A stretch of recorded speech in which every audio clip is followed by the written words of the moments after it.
सन्मुख सुशोभित सुंदर सिंहासन पर विराजमान अपने महाप्रभु के तेजों में दर्शन दीदार करते हुए अपनी त्वचों को श्री सद्गुरुदेव महाराज जी के पावन चरणार बिंदों में लगाते हुए एक दफा ऊंचे और मीठे स्वर में मिलकर बोलो जयकारा।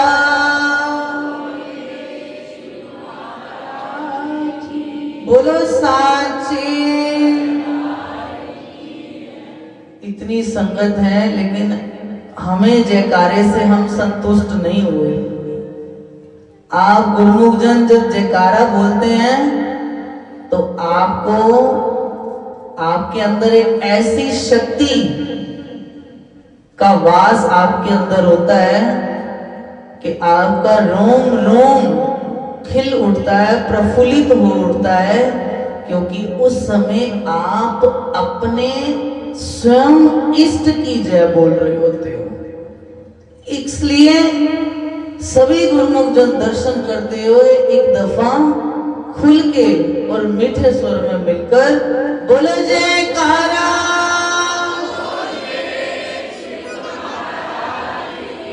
हारावली सरकार आनंदपुर के सम्राट की। अभी सभी प्रेमियों ने पावन वचनों में श्रवण किया कि कुछ पिछले जन्म के अच्छे कर्म मुझे आनंदपुर दरबार मिला। ये महापुरुषों की अतुलनीय कृपा और महापुरुषों को भूमंडल पर रहने वाले जीवों पर दया आ गई, तरस आ गया। जब उन्होंने मृत्यु लोक की हालत को देखा कि इनका निस्तार होगा कैसे, इनका बेड़ा पार होगा कैसे, ये तो घिरे पड़े हैं, तो भगवान को तरस आ गया और भगवान ने संत रूप धार कर श्री परमहंस अवतार बनकर इस धरा धाम पर अवतरित हुए और हम सबको अपने चरणों से लगाकर क्या बना दिया, श्री आनंदपुर वाला बना दिया। आज पहचान हो गई है। कहीं से निकलते हैं तो लोग क्या कहते हैं, प्रेमियों ये कौन जा रहे हैं, हाँ आनंदपुर वाले जा रहे हैं। उन्होंने अपने चरणों से लगाया, अपने नाम से जोड़ा, अपने चरणों से जोड़ा और बलवान बना दिया। तो महापुरुषों की ये दया थी, ये उनका परम उपकार है। श्री सद्गुरुदेव महाराज जी, श्री पंचम पातशाही महाराज जी बहुत बार जब गुरुमुख उनके चरणों में पहुंचते थे तो श्री सद्गुरुदेव महाराज जी अक्सर अपने वचनों में फरमाया करते थे, ऐसा फरमा देते थे, कई बार फरमाते थे कि ये तो श्री परमहंस दयाल जी की कृपा हो गई, श्री परमहंस दयाल जी का आशीर्वाद है, उन्हें तरस आ गया जो उन्होंने श्री आनंदपुर सचखंड बना दिया। और एक गुरुमुख ने बेनती की, प्रभु मैं बहुत समय बाद श्री आनंदपुर आया। श्री गुरु ने फरमाया, श्री आनंदपुर हर कोई ऐसे नहीं आ सकता, अपनी मर्जी से आम नहीं आ सकता। जब उसके इतने पुण्य क्रम जागृत होते हैं और कुदरत जब उसको फल देने पर आती है और जब श्री परमहंस दयाल महाराज जी जिस पर प्रसन्न हो जाते हैं उसे ही श्री आनंदपुर बुलाते हैं और यहाँ पर बैठा के अपने दर्शनों से मालोमाल कर देते हैं। ये श्री गुरुमय ने अपने वचन फरमाए कि जिस पर श्री गुरुमय की कृपा होती है, प्रसन्नता होती है, वही ही श्री आनंदपुर आता है। और श्री गुरुमय ने तो सचखंड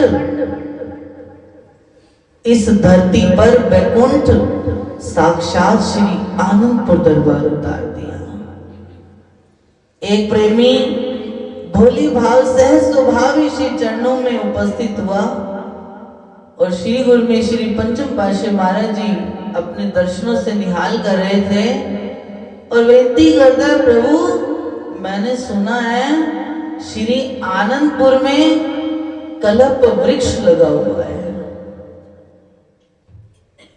तो श्री गुरु में मुस्कुराए, श्री गुरु में फरमाया तू वेख्या है? अब वो हाथ जोड़ के खड़ा हो गया, विनती करता है, प्रभु मेरे को देखना है। तो श्री गुरु में फरमाया कि कल्प वृक्ष को देखना है। कल्प वृक्ष कोई एक जगह नहीं लगा, दो जगह नहीं लगा। लोग कहते हैं कल्प वृक्ष एक जगह लगता है, कहां कहां लगता है, सचखंड से उतरता है। हमारा तो सारा का सारा श्री आनंदपुर ही कल्प वृक्ष दरबार है, जो श्री परमहंस दयाल जी ने अपनी मौज से यहाँ पर संसार में एक सबसे बड़ा कल्प वृक्ष दरबार बना के पूरा का पूरा कल्प वृक्ष ही यहाँ पर लगा दिया। ये महापुरुषों की मौज नहीं तो और क्या है, ये उनकी कृपा नहीं तो और क्या है, ये उनकी कितनी रहनुमाई है कि उन्होंने अपने प्रेमियों को खुद चुना, खुद चयन किया, एक एक को चुना, एक एक पर कृपा की। अरे ऐसे दयालु महाप्रभु हैं, कहां कहां जाकर के प्रेमियों को चुना। आपने श्री गुरु में श्री तीसरी पातशाह महाराज जी की लीला हमने ग्रंथ में भी श्रवण की, अक्सर आप सत्संग में भी श्रवण करते रहते हो कि श्री गुरु महाराज जी ने स्कूलों में जा जाकर अपने गुरुमुखों की तलाश की, उन्हें चुना। और श्री परमहंस दयाल महाराज जी ने तो पूरा जीवन भ्रमण किया। उस भ्रमण के दौरान उन्होंने अपने प्रेमियों का चयन किया। किसी ने गुरु महाराज जी को नहीं चुना, गुरु महाराज जी ने स्वयं एक एक रूह को चुना, एक एक अपने फूल को चुना। और आज इतना बड़ा बगीचा संसार के अंदर उनका लहरा रहा है, इतना हरा भरा है, इतना मुस्कुरा रहा है कि श्री गुरु महाराज जी की कृपा को कैसे ही वो पा रहे हैं गुरुमुख जन। तो ये हमारे कितने ही हम अपने भाग्यों की सराहना करें। हमारे जैसा भाग्यशाली कौन होगा कि हमें आनंदपुर दरबार मिला, सच्चा वो करतार मिला जिसने नाम जपाकर हमें भव सागर से पार किया।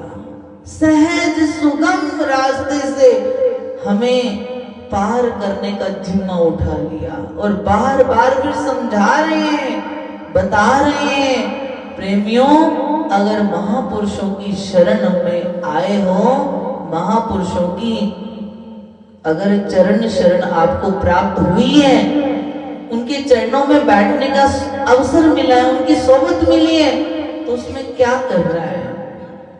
और कुछ नहीं है, बस नाम की कमाई करनी है। श्री हजूर सतगुरु दादा दीनदयाल महाराज जी बार बार आप सब गुरुमुख जन वचन सुन रहे, कौन क्या फरमा रहे हैं उन वचनों में? बार बार एक ही वचन फरमा रहे हैं, कौन से?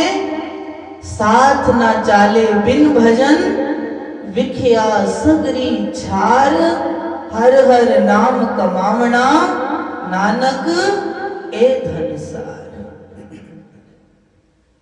कि संसार में साथ जाने वाली और कोई वस्तु है ही नहीं। आप कितना ही इकट्ठा कर लो, साथ में नहीं जाएगा, कुछ नहीं जाएगा, नहीं जाएगा। महापुरुष बार बार ये हमें ठोक ठोक के समझा रहे हैं, ज्ञान के दिए जला जला करके हमको समझा रहे हैं कि साथ न चाले बिन भजन, विख्या सगरी चार, हर हर नाम कमावना, नानक ए धन सार। कि एक ही वस्तु है साथ जाने वाली, वो है मालिक का नाम। और मालिक का नाम जिसने नहीं जपा, मालिक का नाम जिसने छोड़ दिया, तो सोचो अंत में क्या होगा, कितना पछतावा रह जाएगा, कितना ही पछतावा रह जाएगा। इसलिए तो हमें वक्त के पूर्ण महापुरुष मिले कि नाम की कमाई करो। नाम की कमाई करने से ही जीव के अंदर शांति आती है, जीव को सतगुरु के प्रति प्यार की बढ़ोतरी होती है। जितना जितना हम उनके चरणों में बैठते हैं, उतना उतना हमें आनंद मिलता है। बाहरी आनंद तो कहीं भी आप ले लो, वो केवल क्षण मात्र होता है, भंगुर हो जाता है, नष्ट हो जाता है। लेकिन ये वो आनंद है, ये वो रस है, जब गुरुमुख जन इस रस को पाते हैं, पीते हैं, तो ऐसे अंदर उनको मस्ती चढ़ती है, ऐसी खुमारी चढ़ती है कि उन्हें सतगुरु के चरणों से इतना कुछ मिलने लग जाता है, फिर उन्हें आंतरिक ज्ञान हो जाते कि क्या संसार में हम सबको ऐਵੇਂ ही खुश करने में लगे पड़े, इधर उधर उधर इधर इधर। आप देख लो, सब गोल घुमा घुमा के, घूम घूम के फिर एक जगह पर टिक जाते हैं, फिर सोचते हैं बस इतनी सी खुशी थी, इतने समय की थी, फिर वो खत्म, नष्ट हो गई। लेकिन ये वो खुशी है, वो आनंद है, वो रस है जो कभी समाप्त होने वाला नहीं। आपका मन नहीं करता, फिर भी आप बैठो, सिमरन में फिर भी बैठना है। गुरु महाराज जी को दास विनती करते हैं कि मैं तेरी पसंद बन जाऊं, ऐ सतगुरु मेरे प्यारे, तेरे काबिल ही बन जाऊं, ऐ मेरे सतगुरु प्यारे। हम काबिल उनके तभी बनेंगे हम जब उनकी आज्ञा और हुक्म में रहेंगे। जब हम उनकी आज्ञा और हुक्म में चलते हैं तो ही तो हम फिर उनके प्यारे बनते हैं। एक हफ्ते भर आपको यहाँ सत्संग में अच्छे से समझाया जाता है, आपको कितनी मेहनत की जाती है आपके ऊपर, आपको बार बार पूज्य भाई जी अलग समझाते हैं, बार बार समझाते रहते हैं। उसका असर कई गुरुमुख हमें कहते हैं आकर के कि महात्मा जी एक हफ्ता भर सत्संग हम सुन के जाते हैं, कुछ भूल भी जाते हैं तो फोन से सुन लेते हैं। एक हफ्ता भर पूरा हमारे अंदर वही जोश रहता है, शक्ति रहती है, और जैसे शक्ति खत्म होने वाली होती है तो फिर अगला संडे आ जाता है और फिर हमें इतनी प्रसन्नता होती है कि जैसे हमारी शक्ति वीक होने लगी, ऐसी गुरु महाराज जी ने हमें अपने चरणों में बुला लिया, फिर हमें विल पावर भर दी। ये ज्ञान की बात है, ये जो गुरुमुख समझता है ना अपने लिए, ये वो ज्ञान की बात है कि वो जो सत्संग में बैठ के जाते हैं अपने घरों में, कितने घर ऐसे हैं, कितने प्रेमी ऐसे हैं जो घरों में जाकर अपने बच्चों को सत्संग शेयर करते हैं, जो आपस में बैठकर सत्संग की चर्चा करते हैं। अभी पूज्य भाई जी फरमा रहे थे कि सत्संग की चर्चा, गुरु महाराज जी के नाम की चर्चा जो भी कोई बाहर जाके करता है उसके अंदर भी उसको आनंद मिलता है, उसको उसके बाहर भी आनंद मिलता है। ये नहीं, आप इसको प्रैक्टिकल करके देख लो। 1 घंटा आपने व्यर्थ की बातें की, मान लो किसी के साथ भी 1 घंटा आपने व्यर्थ की बातें की, तो उसके बाद आपकी आत्मा प्रेमियों कभी नहीं मरती। आत्मा तो इस शरीर के मरने के बाद भी अमर है, आत्मा तो सदा जीवित है।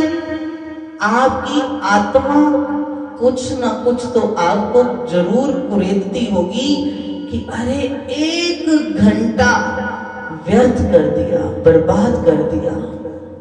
अब इसका उल्टा कर लो, 1 घंटा घंटा अगर आपने कहीं पर बैठकर श्री गुरु महाराज जी के नाम की चर्चा की, सत्संग की महिमा गाई कि ऐसे ऐसे हमने संडे को सत्संग सुना, हम अब सिमरन पर एक दूसरे से पूछो, आप पूछो गुरु महिमा का नियम कैसे कर रहे हो, आरती पूजा हो रही है। 1 घंटा श्री गुरु महाराज जी की आप जब चर्चा करेंगे, उसके बाद का रिजल्ट सोचना, आपकी आत्मा आपको शाबाशी देगी। संत शाबाशी तो बाद में देंगे, आपकी आत्मा शाबाशी देगी कि आज तूने समय बड़ा, बोलो प्रेमियों, हाँ, व्यर्थ किया कि सही किया, लेखे में लगा दिया। तो इसीलिए चर्चा तो हमने करनी ही है, चर्चा के बिना तो गुजारा ना था, ना है और ना होगा। तो इसीलिए व्यर्थ की चर्चा को छोड़कर किसकी चर्चा करनी है? हाँ, सारे बोलो जोर से, श्री गुरु महाराज जी की। किसकी चर्चा करनी है? हाँ, जिससे हमें लाभ मिलेगा, आनंद मिलेगा, और फिर देखो आपको अंदर से कितना रस आएगा। आपका सारा दिन का किया गया कर्म भी लेखे में लगेगा, आरती पूजा भी लेखे में, सिमरन भी लेखे में, सेवा भी लेखे में, दर्शन भी लेखे में, सब कुछ आपका लेखे में। फिर आपको प्रसन्नता ही प्रसन्नता मिलेगी।